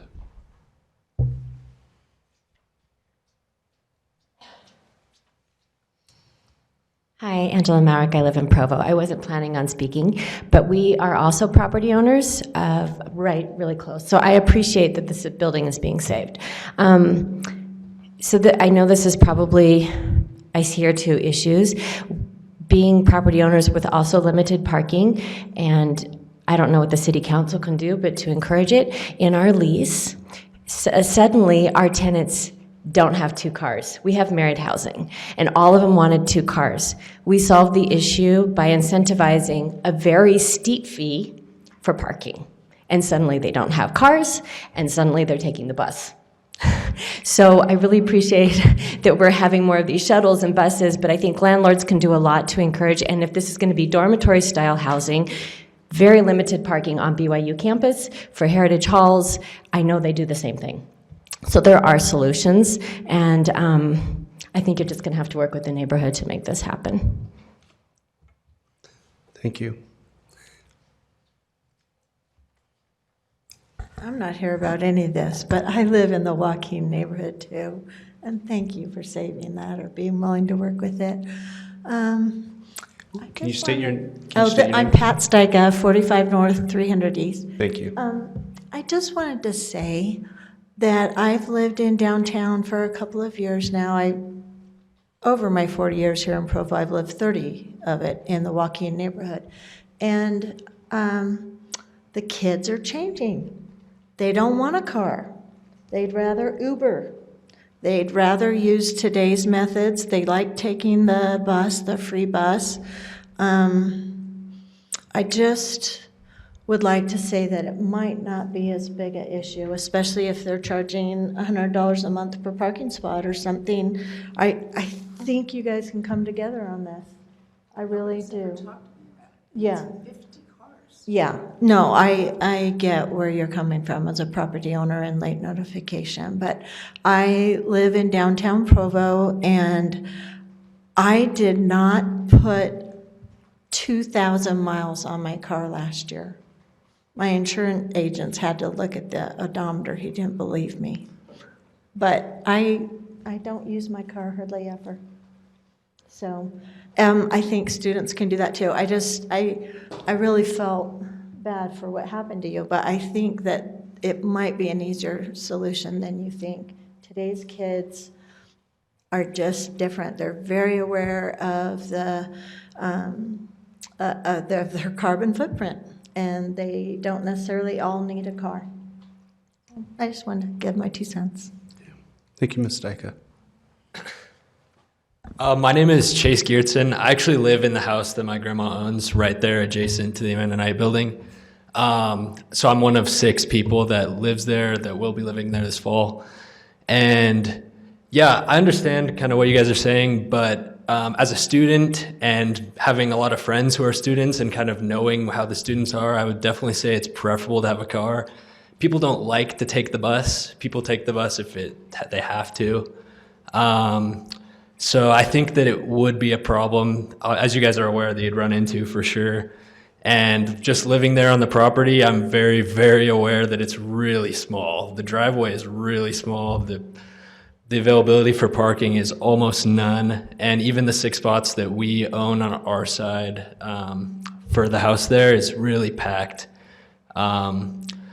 So yeah, I really think it'd be a point of concern. I'm not sure that the students are going to be quite so willing to not bring a car, even though that it's a really great location. You might not need it to get to campus, but in order to get anywhere else you need to go as a college student, you sure would. Thank you, Mr. Geertsen. Any other public comment? Seeing none, we'll close the public comment and bring it back to the council for discussion. Mr. Connect. So I wasn't on the council when the Joaquin Village was approved. Of course, it was much more massive in scope. I think they have, 260 or whatever apartments. And that was the same kind of discussion, the same kind of problem, and it was couched in, well, we're going to have a parking permit program, so we don't need to worry that much. And I am hoping, yes, we finally will get a parking permit program to address the problem in Joaquin. And if we do institute a parking permit program, then it incentivizes people to not bring cars because, gee, if I can't get an off-street pass or spot with my landlord and I can't get an on-street spot with the city, where in the world would I park?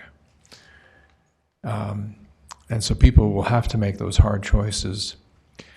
And so I am looking forward and thinking in that line, and I will be voting for this, but I am not voting for it blindly because I do know that students, as one person said, even if they only use it to drive to Provo and drive home from Provo, they may well still have a car.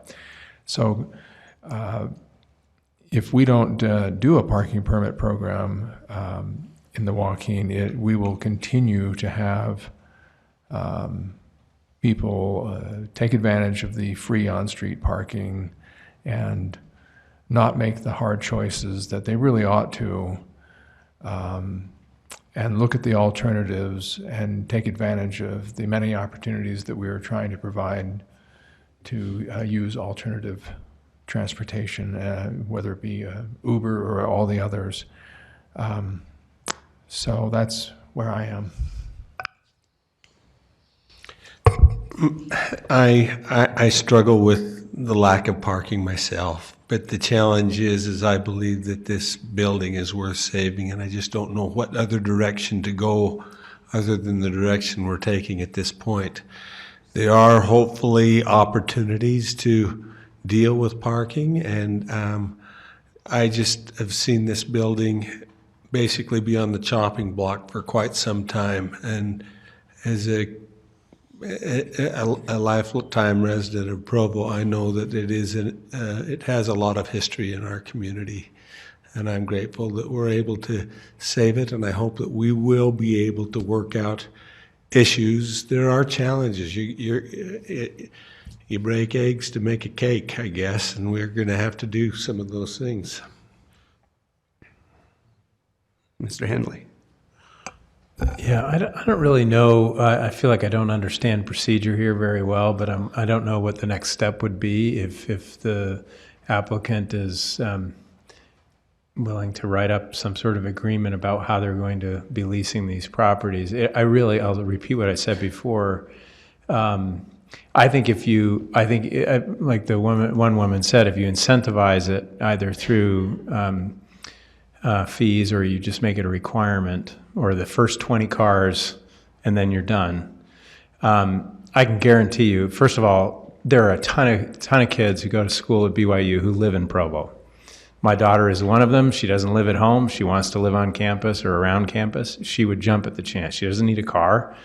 And so there's not, I mean, there's 33,000 students on that campus, so you don't need the majority of the students want cars, but that still leaves thousands of students who are going to be interested in this sort of arrangement. So I think if you incentivize it, you'll get them, and that helps us solve the problem. So I don't know what we can do to sort of ask for that to happen after the fact if we vote in favor of this tonight, because I'm inclined to want to do that, but I don't know what the next step would be.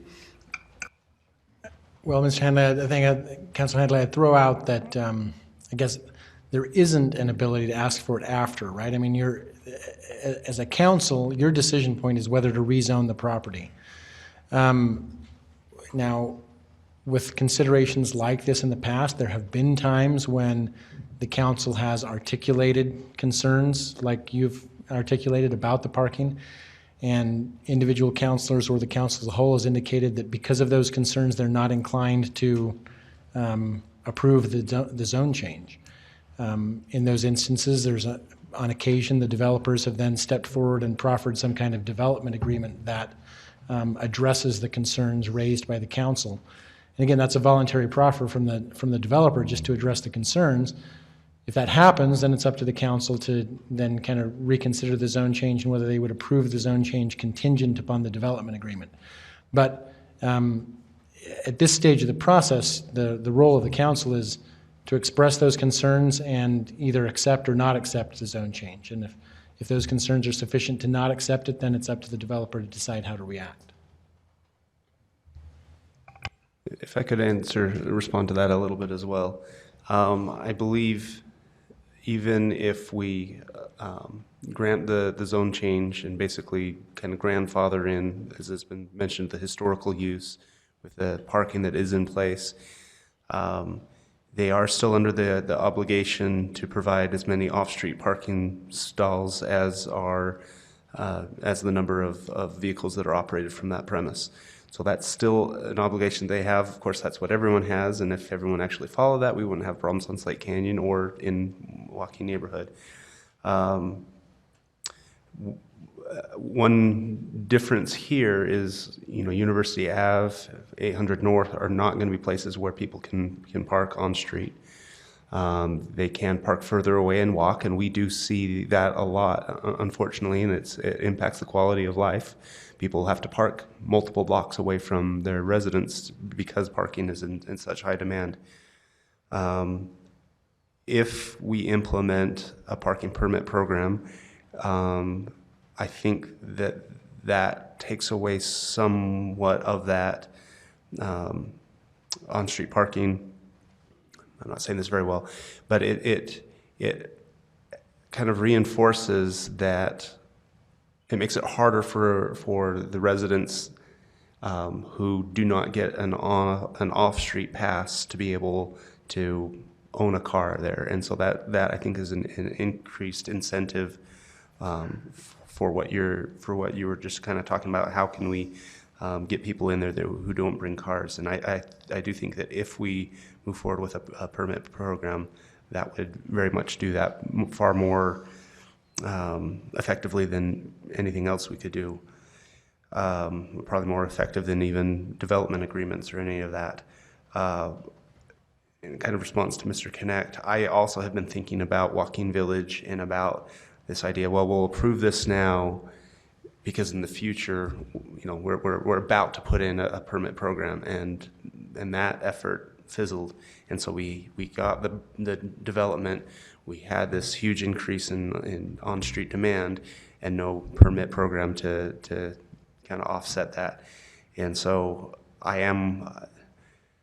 I've questioned the wisdom of past councils when they approved that without having the permit program in place, and I'm questioning my wisdom if I go ahead and approve this without a permit program in place, basically relying on a future permit program that hasn't been put into place. And so that scares me, that worries me. But I do come back to what Mr. Winterton was just speaking to, that this is such a community asset. This is such a part of our heritage that, I can't imagine not helping it along. And I am very grateful that it's been saved. And so we may have to make some hard choices. Bill, got a question. If this was not a historic structure, if it was some other residential project, kind of like the one that just happened in my neighborhood where they were a little short on parking, we talk about people coming up with a TDM, a transportation demand management program, and or we've talked about development agreements. In this particular case, not that we have to do a plan or a program, what do you think it would look like if we were to have some discussion, or if the developer were to proffer something somewhat concrete? Yeah, as far as the transportation demand management model, I think this would score high because of its proximity to the UVX line. But what we've seen around Provo is that those landlords who are vigilant on this issue, we do not have a problem. Campus Plaza has 60% of the parking they need for the number of students they have there if you were trying to park one-to-one. We've never had a complaint on Campus Plaza because Mr. Rowland is absolute that his management company needs to not rent to more students than they have parking spaces, more students with cars, they have parking spaces. I think there's a commitment, I've heard a commitment out of this group to similarly manage their property. My suggestion would be continue this for 2 weeks and give the applicant time to come back with language that they're going to have in their lease that would show that they're going to control this. This is certainly an asset we want to save, and we're grateful to President Worthland for going back to his group and getting the property approved for sale.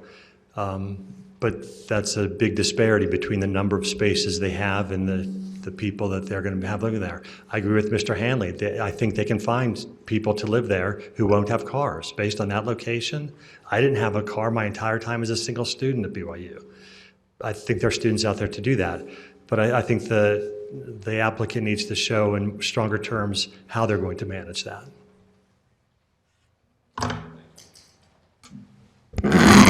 Mr. Chair, given the discussion that we've had tonight and the opposition that we've heard that I hadn't really heard prior to this, and that this is a first hearing on this item, I think our council ruled if there's one council member that would like to delay it for 2 weeks, that we just do it. So I'd like to express my interest in delaying it for 2 weeks, at least. Thank you, Mr. Van Buren. And with that, this item is automatically continued to the next regularly scheduled meeting. So thank you for that. Any discussion? If I could, Mr. Smith, I think you've been following this conversation very closely. If you have any questions about what Mr. Pepperoni just suggested, talk to him. But I do believe, I get the sense from the council that we would be interested to see what is your plan on how to not increase the overparking on street, and how what your plan is to look at that. I was curious if you talk about 20 off-street stalls, if any of those were planned for visitors, or if all 20 were, expected to go to the residents. So maybe if you could answer that.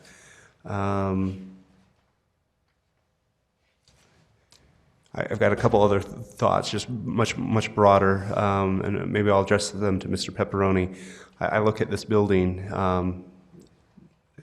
the air conditioning units aside.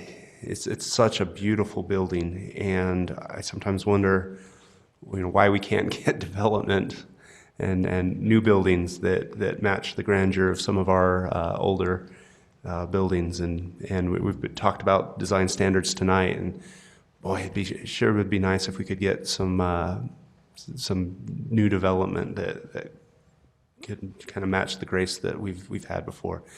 Not necessarily something you have to respond to, but just felt like I needed to tell someone that. The other thing, while I'm on my soapbox, what a wonderful example of the community rallying behind something that is so meaningful to many of us, as well as meaningful to our community generally. It's part of our heritage. It's part of who we are. And what a great example of an institution where often decisions are made a little bit more distantly. And there was a plan for this, and the plan was being executed. But I'm so grateful that people were able to slow down, listen to what concerned community members were saying, and asked, well, can we accommodate what they're asking? And change those plans. So grateful for people that were willing to take on the project of preserving and rejuvenating with historical use this building. Without partners, without private partners doing a lot of the heavy lifting, this would not be possible. But I look at this and I hope, I don't know, everyone's bottom line. I don't know where everyone's at on this, but it sure looks like a win-win situation. And it sure is a win for the community, and one that I am certainly grateful for. And, I think we as a council, we being leaders of a large institution that sometimes has our plans, and this is the easiest way to get there. I think this is a great example of listening to the community and saying, you know, why not? Can we accommodate this? And I'm grateful to BYU for doing that, and I hope they set a good example for many others in the community to listen. So, all right, I'm off my soapbox now. Any other comments? If not, this item is continued by rule to the next regularly scheduled meeting, which is in 2 weeks. And this is the last item on the agenda. So unless there is any objection, we are now adjourned by unanimous consent.